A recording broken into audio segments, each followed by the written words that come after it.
start by saying we had a meeting yesterday on the Department of Education, which is being moved. We're going to educate the children in their states where they can get a proper education. The numbers are horrible the way it is, and we're going to make a move that's very big. I don't think it's even risky a little bit. I think it's going to be amazing. It should have been done years ago. They've been talking about doing it for many years, but nobody ever got it off. But we did. And there was great excitement and great acceptance of it by almost everybody, including a lot of Democrats, actually. I do want to say that I've decided that the SBA, the Small Business Administration, headed by Kelly Loeffler, is a terrific person, will handle all of the student loan portfolio. We have a portfolio that's very large, lots of loans, tens of thousands of loans, pretty complicated deal. And that's coming out of the Department of Education immediately, and it's going to be headed up by Kelly Loeffler at SBA, and they're all set for it. They're waiting for it. It'll be serviced much better than it has in the past. It's been a mess. And also, Bobby Kennedy, the Health and Human Services, will be handling special needs and all of the nutrition programs and everything else. Rather complex, but that's going to be headed by and handled by Health and Human Services. So I think that'll work out very well. Those two elements will be taken out of the Department of Education, and then all we have to do is get the students to get guidance from the people that love them and cherish them, including their parents, by the way, who will be totally involved in their education along with the boards and the governors and the states. And it's going to be a great situation. I guarantee that in a few years from now, I hope I'm going to be around to see it, but I think we're going to see a lot of it. I think that you're going to have tremendous results. You're going to have results like Norway, Sweden, Denmark, a lot of the countries that do so well. I think you're going to have a lot of those results. If you look at Iowa and Indiana and Idaho, so many places that run so well, Florida, Texas, big ones, you're going to have great education, much better than it is now at half the cost. And we're not even doing it as a cost item, although you will save probably half, maybe more than that. And you're not going to be at the bottom of the list. You're going to be much higher. And maybe you'll be, I will guarantee some of the states will be at the top of the list. They'll be comparable or better than these number 1, 2, 3, 4, 5 countries, the countries that are in the top 5 positions. So that's, to me, it's very exciting, and it's been received very well. So I just wanted to tell you about the student loans and special needs.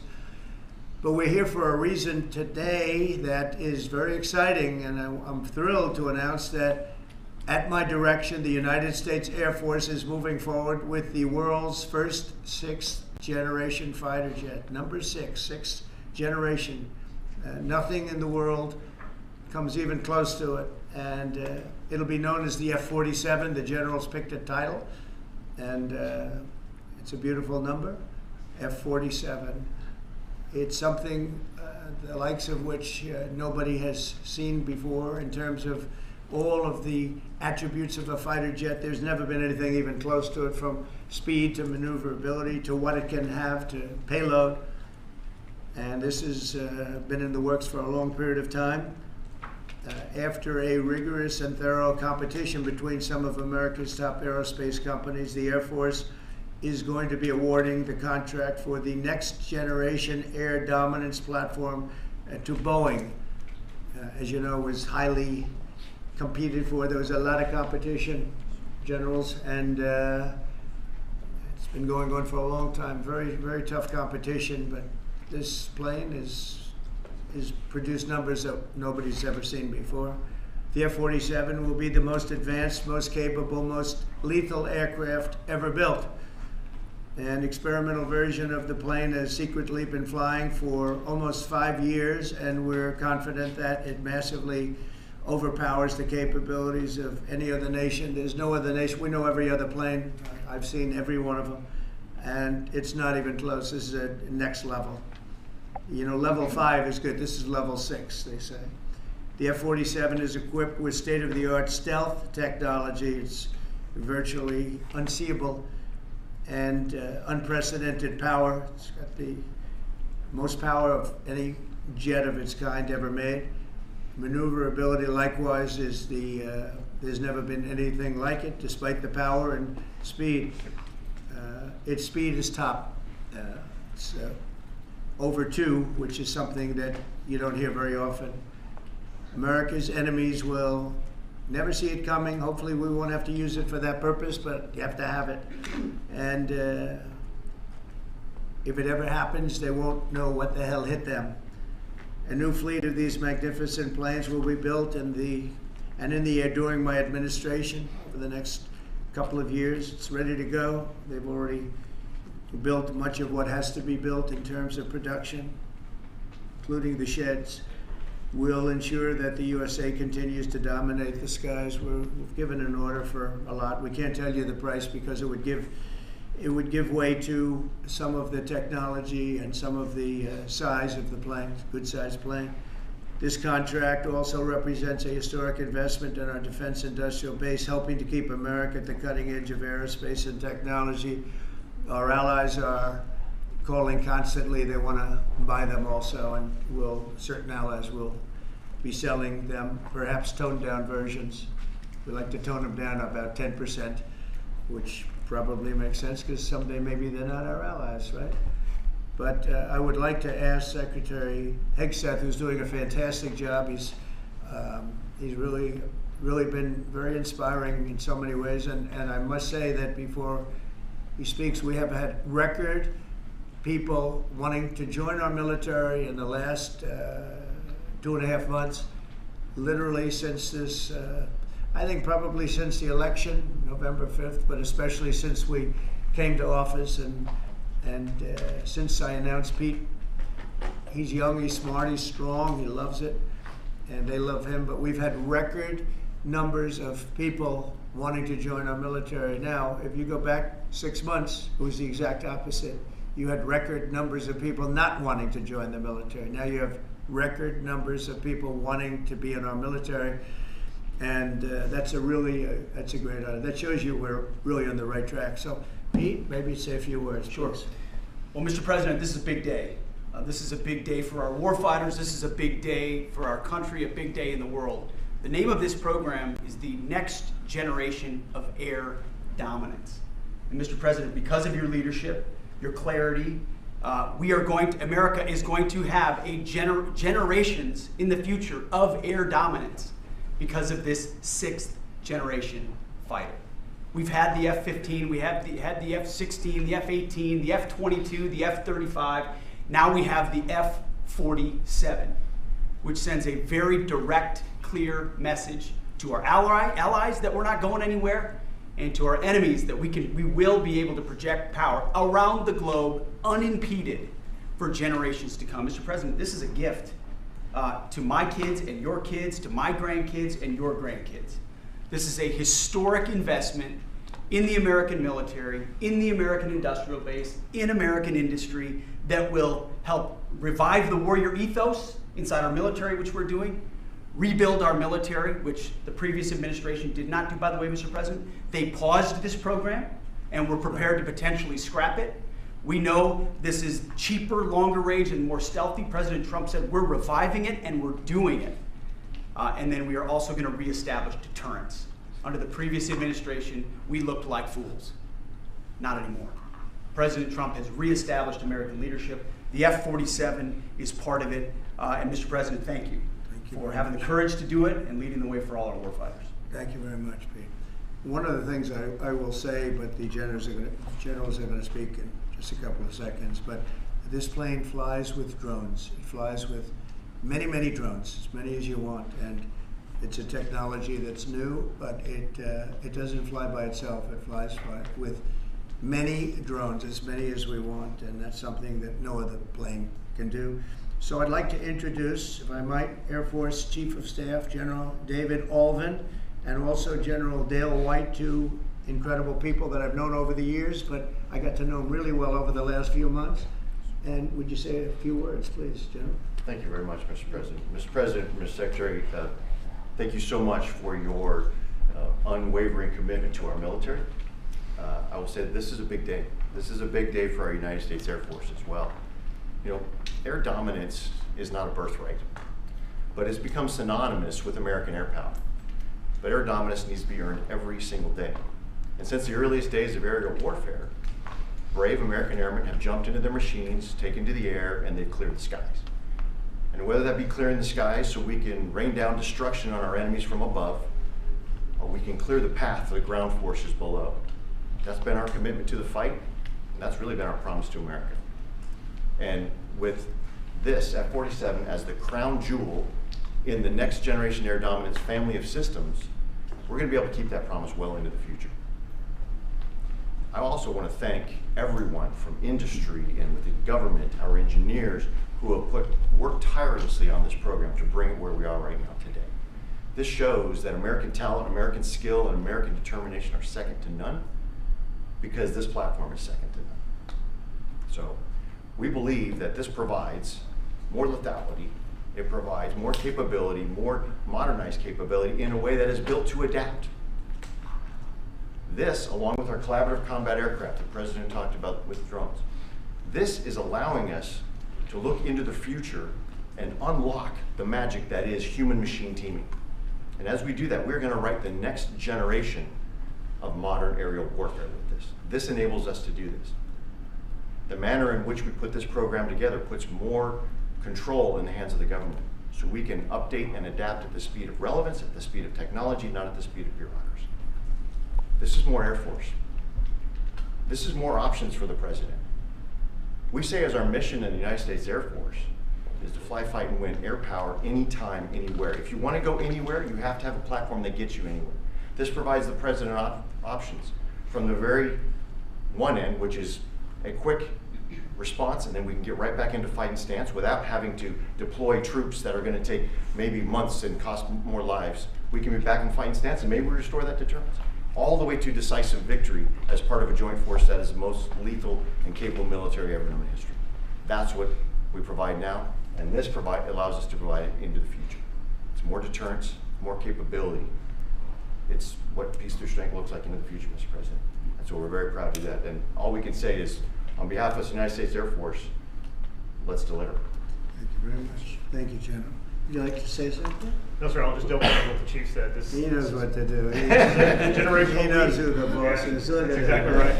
Air security is what it's all about, and this is what we'll deliver. That's great. Thank you very much. Great job. We've worked together long and hard on this, and this was a big secret. In fact, we don't show too much of the plane for that reason. You see what we show? You see how beautiful that is, but that's just a very small part of it. Sure. I wasn't surprised. I was wondering how much are you going to show when they came in with that. You see a wheel in the front? That's about it. Any questions? Mr. President Trump, Peter? is 80,000 pages of documents is a lot to sift through. Yeah. Can you just tell us who killed Kennedy? Well, I was given the task of releasing that because many presidents have gone through it and they haven't released. And I said, release. We even released Social Security numbers. I didn't want anything deleted. They said, sir, what about Social Security? People long gone, but they're long gone, so I can't imagine. But I said, if you don't delete it, if you do delete it, we have people are going to say, why did you delete it? There's something in there. So we gave Social Security, we gave everything.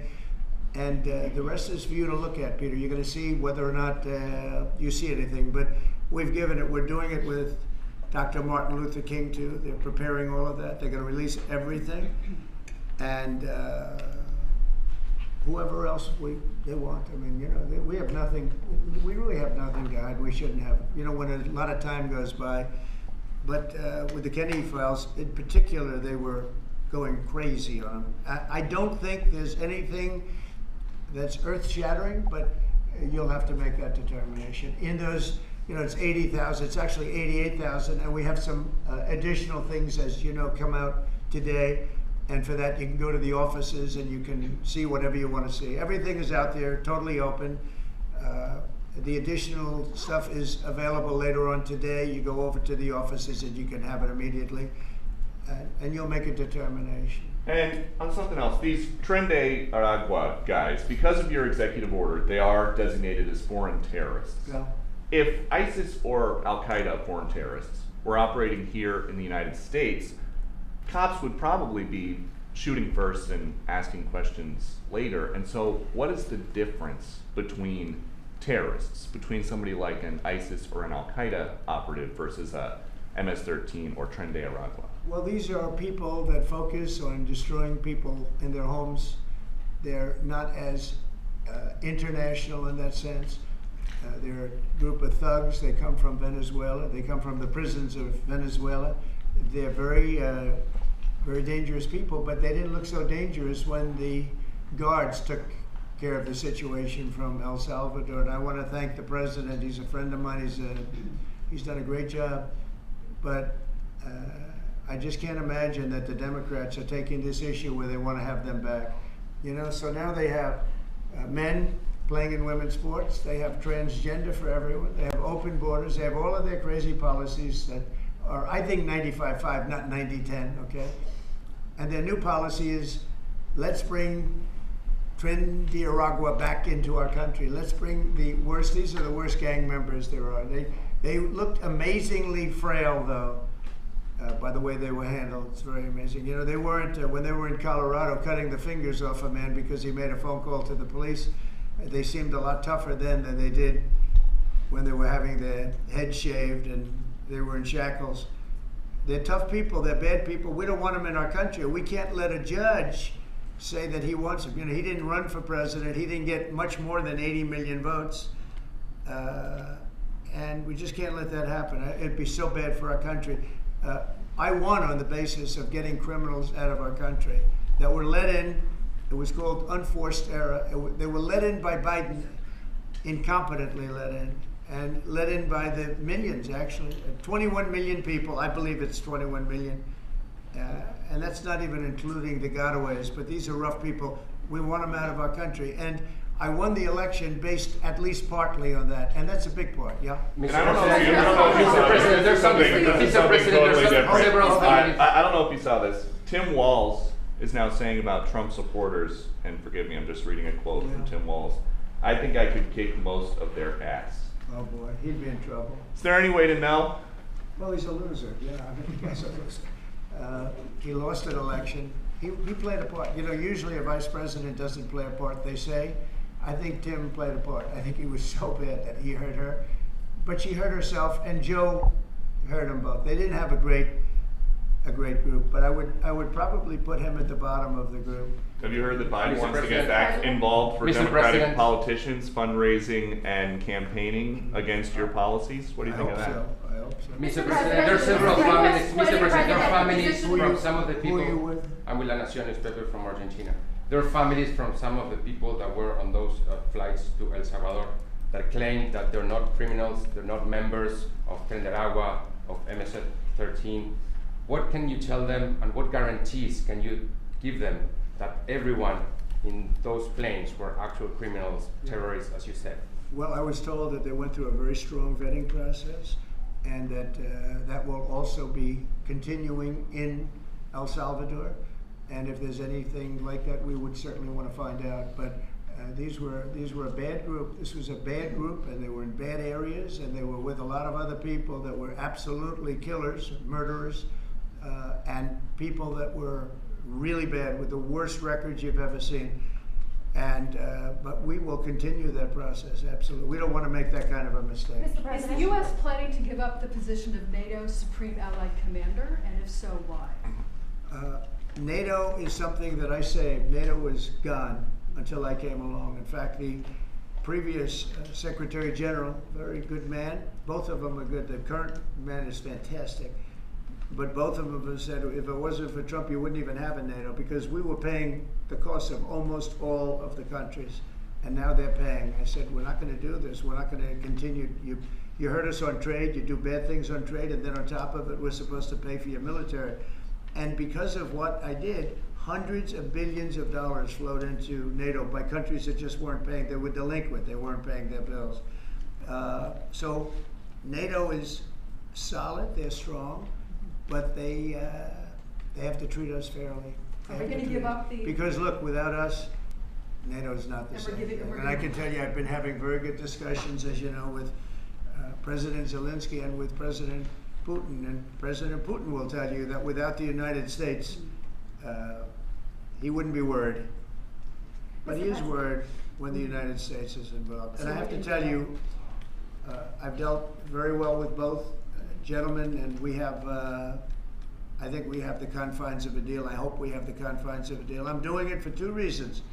Number one, and by far most importantly, thousands of young people, and they're not American people, they're Russian and they're Ukrainian, are being killed every week, thousands a week. And also the United States has paid, because of Biden, $350 billion on a war that should have never happened. If we had a competent president in this sitting right here, that war would have never happened. It would have absolutely never happened with me. And it didn't happen. For 4 years, it didn't happen. Mr. President, do you think you have the authority, the power to round up people, deport them, and then you're under no obligation to a court to show the evidence against them? Well, that's what the law says, and that's what our country needs, because we were, unfortunately, they allowed millions of people to come into our country, totally unvetted, totally unchecked. So you ought to ask, did he have the authority to allow millions of people? Did Biden have the authority to do something that's unthinkable? Have open borders where millions of people poured into our country, totally unvetted and totally unchecked, just as you would say. And many of those people were criminals. Many of them were from jails and prisons and mental institutions and gang members and drug dealers and very dangerous people. Many were murderers. We have 11,088 that we know of murderers they've murdered. Of that number, at least half killed more than one person. They're in our country. They're in a location near you. Biden allowed that to happen to our country. And his people that really ran the country. And the person that operated the auto pen, I think we ought to find out who that was, because I guess that was the real president. So when you ask me if we have the authority, did Biden have the authority to allow millions of people to come into our country? Many of these people, hardened criminals at the top of the line who have caused tremendous damage in our country. You see them in New York City fighting with our police. I mean, literally having fist fights in the street with our police. These are tough, hard criminals. Many of them came out of jails, and not just South America, from all over the world. They came out from Africa, from the Congo. They came out from Asia. Not just South America, but many from South America. These are hard, tough criminals, and we have to get them out. And a judge sitting behind a bench someplace got a nice appointment. You can't take that away from the people that are responsible. Now, in this case, Marco Rubio has a lot of big decisions to make, and he's a fantastic person, a great man. I think he'll be our best. I think he has a chance to be our best Secretary of State. He's been doing incredibly. He works so hard. He's gone to so many different countries already, and he's got the authority to get bad people out of our country. And you can't stop that with a judge sitting behind a bench that has no idea what goes on, who happens to be a radical left lunatic. Do you think the judiciary You guys today are denying. You guys are denying this New York Times report that Elon Musk was going to be shown a 20 to 30 page presentation about a theoretical war plan against China. Why not just show it to Elon? Because I don't want to show it to anybody. You know, you're talking about a potential war with China. Now, I deal with these people all the time, and I'm dealing with Pete, I'm dealing with these gentlemen on numerous different airplane purchases, and I think they're all going to be great. But I don't want other people seeing, anybody seeing potential war with China. We don't want to have a potential war with China, but I can tell you if we did, we're very well equipped to handle it. But I don't want to show that to anybody, but certainly you wouldn't show it to a businessman who is helping us so much. He's a great patriot. He's paying a big price for helping us cut costs, and he's doing a great job. He's finding tremendous waste, fraud, and abuse. But I certainly wouldn't want, you know, Elon has businesses in China, and he would be susceptible perhaps to that. But it was such a fake story. The New York Times is just as fake as CNN and MSDNC. And anybody read that story, people laughed at that story. Who would do such a thing? And the first thing I did is I called Susie and I called Pete. I said, is there any truth to that? And they said, it's ridiculous. No, he's over there to talk about cost. You might want to address that, Pete. But Elon was over there today to address cost. Doge, thing called Doge, which you've heard about. Pete? That's exactly right, Mr. President. You pointed out it was a fake story. We pointed out it was. It was meant to sort of undermine whatever relationship the Pentagon has with Elon Musk. Elon Musk is a patriot. Elon Musk is an innovator. Elon Musk provides a lot of capabilities our government and our military rely on, and I'm grateful for that. We welcomed him today to the Pentagon to talk about DOGE, to talk about efficiencies, to talk about innovations. It was a great informal conversation. The rest of that reporting was fake. There was no war plans, there was no Chinese war plans, there was no secret plans.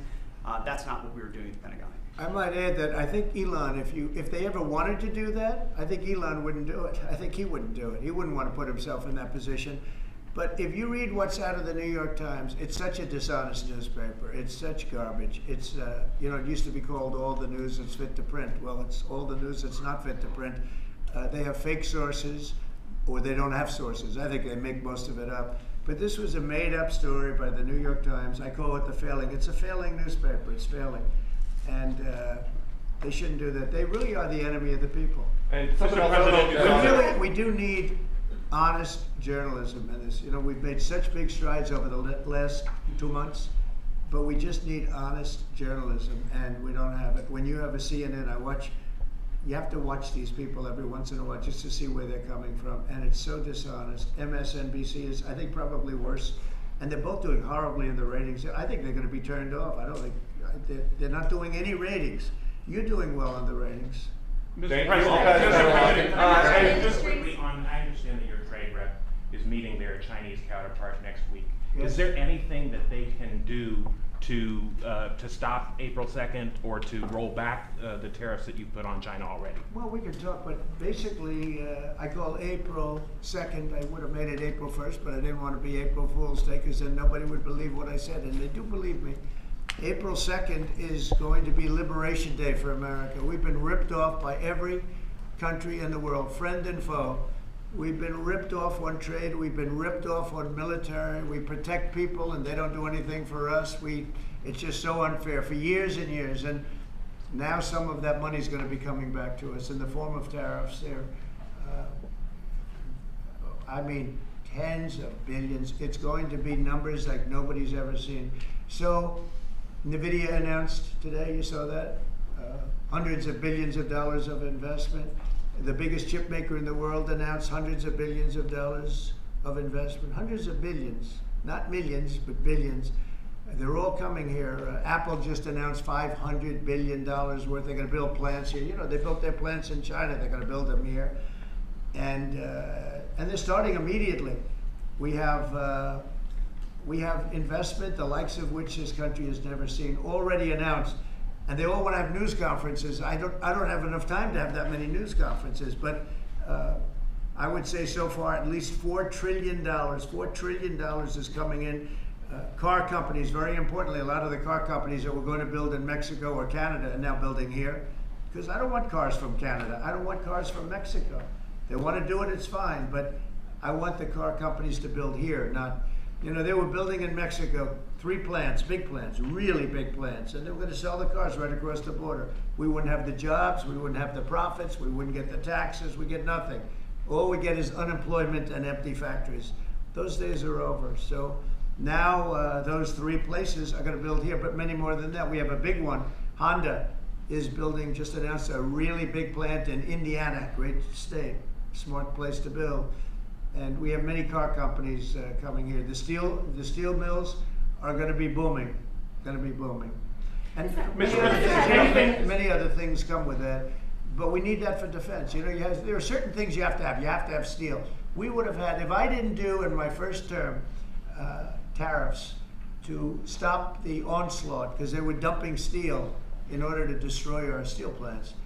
If I didn't do 50% and even 100% in certain cases tariffs on steel, you wouldn't have a steel plant in the United States. And Biden was unable to get rid of those tariffs because they threw off so much money that his numbers, which didn't work anyway because his numbers were terrible, what he did, the way he spent money was so horrible, and what he allowed to happen to energy. That's the other thing. Energy is going to be like it's never been before.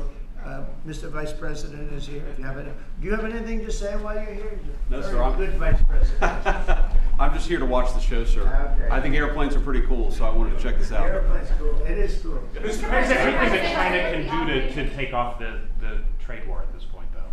Well, I'll be speaking to President Xi. I have a great relationship with him. We're going to have a very good relationship. But we have a $1 trillion deficit because of Biden with President Xi. More than that. I mean, I've heard $1.2 trillion. We have a deficit. And I've explained that to President Xi. We also have a problem where he's allowing fentanyl to be sent into Mexico and then cross the border and, you know, killing. I think the number is much higher than the 125, 115 that I think it's closer to 300,000 people a year. And so that's a problem. But they have a tremendous surplus against the United States, and we don't want that. Mr. President, why do you want to control Ukraine's power plant? A number of industries have come to you asking for exemptions on tariffs. Is that something that is under consideration by you?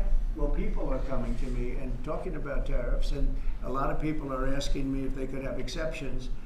And once you do that for one, you have to do that for all. So, I mean, generally, I did something interestingly during 2 weeks ago. I gave the American car companies a break because it would have been unfair if I didn't. And everybody said, oh, he changed his mind on tariffs. I didn't change my mind. I helped our, you know, sort of big three, big four. I helped some of the American companies.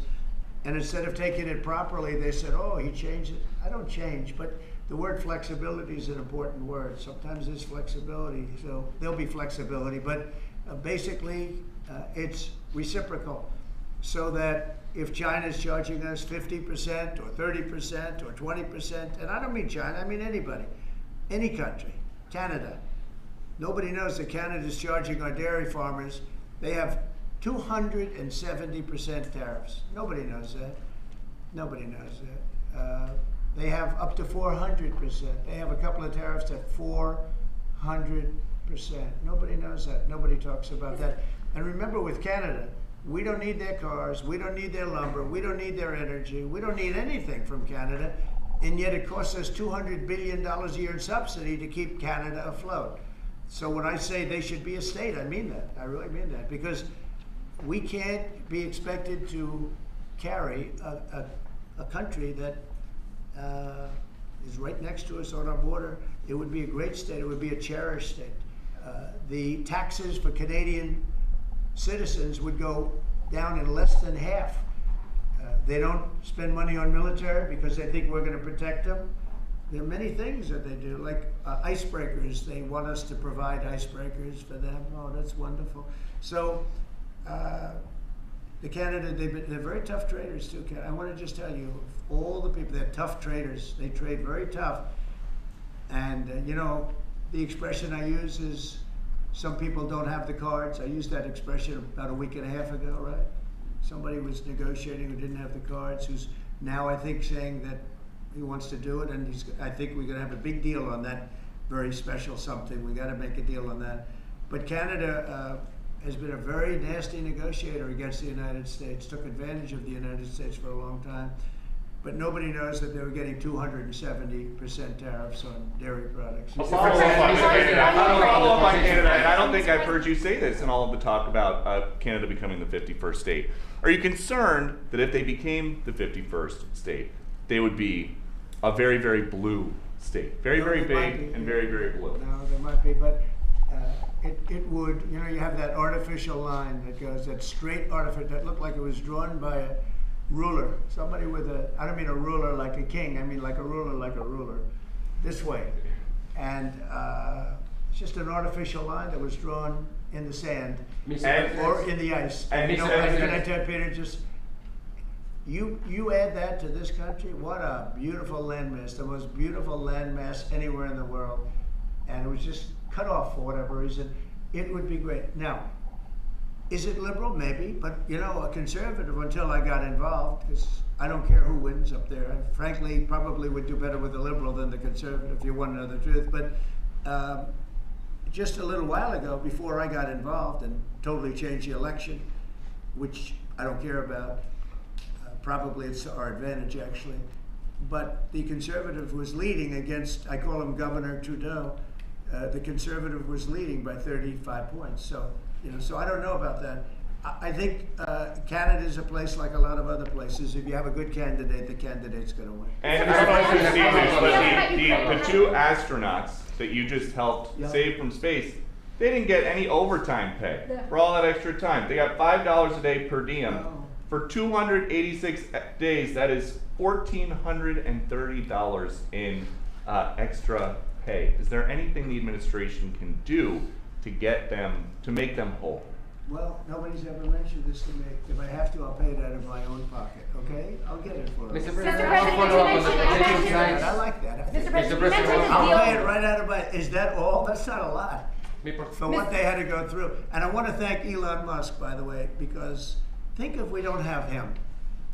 You know, there's only so long, even though they're in the capsule up there, that the body starts to deteriorate after 9 or 10 months and gets really bad after 14, 15 months with the bones and the blood and all the things that you've been reporting on very well. And if we don't have Elon, they could be up there a long time. Who else is going to get him? And I just want to thank him. He's going through a lot, what they're doing to him. And these people are going to be caught, and they're going to be caught, and they're going to be prosecuted. And from what they tell me, I see this just by watching your programs and reading the news, but from what they tell me, they could get 20 years in jail, and they'll get it. I'll tell you, there's going to be no leniency, and there'll be no pardons. I can tell you that right And you now. said this Mr. morning President, 20 years in jail, and then Mr. maybe President. you said this morning 20 years in jail, and then maybe they'll go to one of these prisons in El Salvador. Do you think with the way that the judges have been issuing injunctions, it would be easier or harder to send these Tesla domestic terrorists to a jail in El Salvador than these MS-13 or Tren de Aragua guys? Well, I view these people as terrorists just like others. These are, when I looked at those showrooms burning and those cars, not one or two, like 7, 8, 10 burning, exploding all over the place. These are terrorists. You didn't have that on January 6th, I can tell you. You didn't have anything like that on January 6th, which is sort of amazing because on January 6th, the Democrats were talking. Nobody was killed other than a very beautiful young woman, Ashley Babbitt. Nobody was killed. And you look at what's going on now with these terrorists. These are terrorists, and that's an organized event. You know, take a look at their signs. Take a look. They're all made by the same sign company. A nice, expensive job. Now, these are the people that finance it are, in my opinion, in just as big a trouble as the people that are setting the match and setting the fires. So we'll see. It's under very serious investigation by the FBI and by the Justice Department. These people are terrorists. Mr. President, you mentioned a deal with Ukraine. Mr. President, what do you say to American military families who are seeing Elon Musk at the Pentagon today, are hearing about Defense Department cuts, and their thoughts are immediately going to the safety of their loved ones who are currently deployed? Well, we're making our country strong.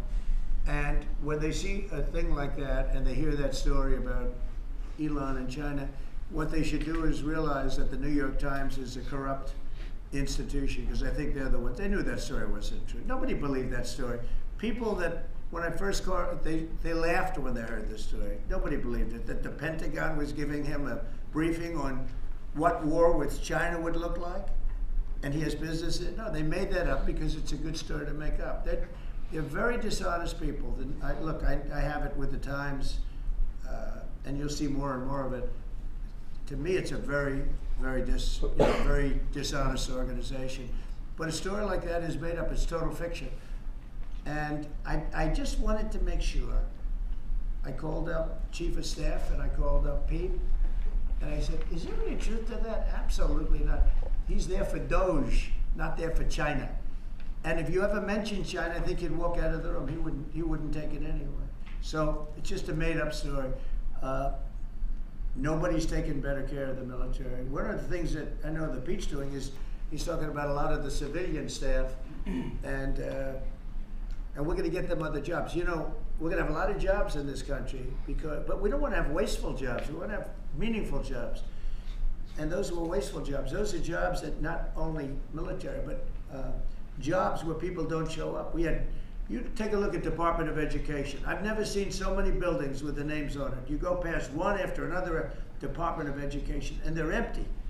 The people don't show up. You know why? Because they have other jobs, because they're playing golf, or they're playing something, they're doing something. And we have a lot of great people, but we have to move that back to the States. We're going to make our country strong, and we're going to get people much better jobs, because we have companies moving into our country the likes of which we've never seen before. Nothing like this has happened. And it's automatic. They don't want to pay the tariffs. How do you avoid paying the tariffs? You build your plant in the United States, and it's a beautiful thing to see. I see it. So far, I would say $4 trillion. Nobody's ever heard of them. No country's ever heard of numbers like that. $4 trillion, and those are the best ones.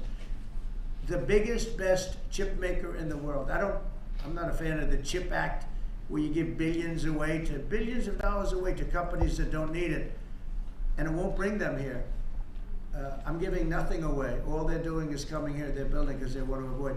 Remember this on the tariffs too, because that's going to be, Liberation Day, April 2nd. It's reciprocal. If they charge us, we charge them. So somebody say, well, how much are the tariffs? Very fair. If India, as an example, has been very bad to us on tariffs, they charge 100%, 200%, whatever they charge. Now, Europe just announced they're lowering the tariffs on cars. We charge like a joke, 2.5%. That's what this country charges. Europe just announced that they're reducing their tariffs on cars to 2.5%. It's nice.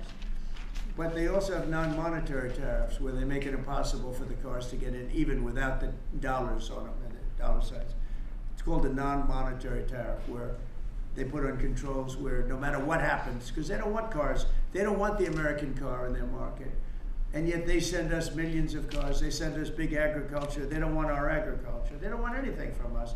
European Union's very tough, but now it's fair. So whatever they do to us, we do to them. Mr. President, you mentioned last month you mentioned as Russia continues to attack Ukraine, are you planning to impose any sort of sanctions? Well, they're fighting against each other. Yeah, I think we're going to have Do we you have a plan to ceasefire on a lot of areas, and so far that's all held very well. And getting that ceasefire, they had a lot of guns pointing at each other. We had some soldiers, unfortunately, surrounded by other soldiers, and they are going to be, I believe, we're going to have, pretty soon have a full ceasefire, and then we're going to have a contract. And the contract's being negotiated, the contract in terms of dividing up the lands, et cetera, et cetera. It's being negotiated as we speak. What do you say to critics who say that your actions towards law firms amount to coercion? Well, the law firms all want to make deals. You mean the law firms that we're going after, that went after me for 4 years, ruthlessly, violently, illegally? You mean, are those the law firms you're talking about? But they're not babies. They're very sophisticated people. Those law firms did bad things, bad things. They went after me for years. Russia hoax. All a hoax. It was a hoax. It was Hunter Biden's laptop. It didn't come out of Russia, by the way. It was came out of his bedroom. It was all a hoax, developed by Democrats. Hillary, I don't think Biden did, because I don't think Biden knows what the hell he's doing, frankly, based on everything I see. I've seen things since being here that are so sad. What he's done to this country, what he and they did to this country, those people that surrounded him, who, by the way, are radical left but smart. He's not smart. He was never smart. But these are radical left, smart people. They totally controlled him. He did whatever they told him to do. And it's a shame. It's so sad to see what happened, what they've done to this country, both not only the inflation you saw, but allowing millions and millions of criminals into our country. That's an inexcusable act. And many other things besides that. Thank you very Mr. much. President, can we talk one more question on Ukraine? Why do you want to control Ukraine's power plants, sir? Thank you.